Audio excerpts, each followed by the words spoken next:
কোনো এক কাজের উদ্দেশ্যে খুব সকালে বের হয়ে গেছিলাম রিজার্ভ ভ্যান নিয়ে। আমার সাথে ছিল নানি আর নানা। তবে আমি যেই কাজে গিয়েছিলাম সেই কাজে একেবারে সাকসেস হই নাই। এই কাজে যেখানে গিয়েছিলাম সেখান থেকে কিন্তু তিস্তা ব্রিজ খুবই কাছে, তাই ভাবলাম একটু ঘুরে আসি। যেহেতু আমি পেজে কাজ করি তাই ভাবলাম তুলে ধরি আপনাদের মাঝে, আপনারাও দেখেন আমার সাথে সাথে। তিস্তা ব্রিজ যতটা না সুন্দর তার চেয়ে বেশি ভয়ঙ্কর। যদি ইন্ডিয়া থেকে পানি ছেড়ে দেয় আমাদের উত্তরবঙ্গের বেশিরভাগ অঞ্চলে ডুবে যায়। এখানে সব সময় এই পারের পানি ওই পারে খেলা করে আর ওই পারের পানি এই পারে খেলা করে। পানি খেলার দৃশ্যে কত মানুষের জীবন যে কষ্টে কাটে যখন এই ব্রিজে অতিরিক্ত পানি হয় আর পানি ছাড়া হয়। এখন কিন্তু কোনো পানি নেই, তারপরে ব্রিজের পানি পরিমাণ একটু আপনারা নিজের চোখে দেখে নেন। আপনারা অনেকে অবগত আছেন কিছুদিন আগে কিন্তু প্রচুর বন্যা হয়েছিল আর এখানকার অনেক অঞ্চলে ডুবে গিয়েছিল। এখানকার এলাকার বেশিরভাগ মানুষ দুর্ভোগ পোহাতে হয় তখন যখন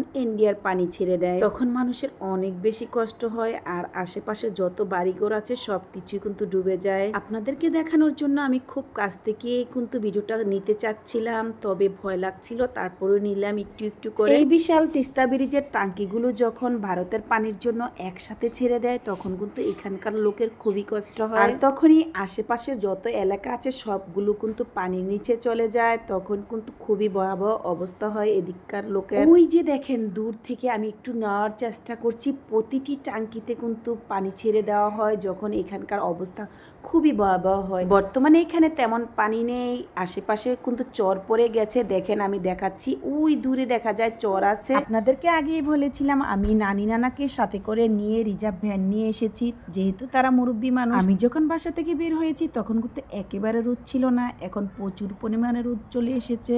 নানি নানা আর ভ্যানওয়ালার মামাকে ওই যে দাঁড় করিয়ে রেখেছি আর আমি কিন্তু এখানে একটু শুট নিয়ে নিচ্ছি চারিদিকে। এখানে আসলে বিকেল বেলার দৃশ্যটাই বেশি সুন্দর হয়। এই তো দেখেন বর্ডার কাট বাংলাদেশ। যদিও আমার সাথে কোনো ক্যামেরাম্যান নেই, ক্যামেরাম্যান থাকলে হয়তো আপনাদেরকে সুন্দরভাবে আমি চারিদিকের পরিবেশটা ঘুরিয়ে ঘুরিয়ে দেখাতে পারতাম।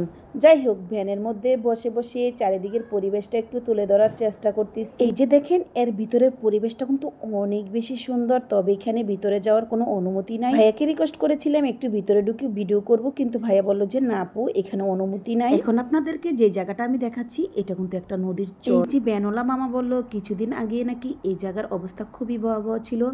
এই যে সাদা সাদা কি যেন দেখা যাচ্ছে, আপনারা হয়তো দেখতে পাচ্ছেন, এগুলো হচ্ছে লবণাক্ত পানির কারণে ঘাসগুলো এরকম হয়ে গেছে। আর এই যে রাস্তাটা দেখছেন এই রাস্তাটা নাকি কিছুদিন আগে পানির নিচে ছিল। রোদের কারণে আজকে আমি আর বেশিক্ষণ এখানে থাকতে পারলাম না, প্রচুর পরিমাণে রোদ। তবে নেক্সট টাইমে আমি আসবো, এখানকার দৃশ্যগুলো আপনাদের মাঝে তুলে ধরবো, চারিদিকের পরিবেশটা নিয়ে আপনাদের সাথে আবারও কথা বলবো অন্য এক ভিডিওতে। আজকের মতো ভালো থাকবেন সবাই, আল্লাহ হাফেজ।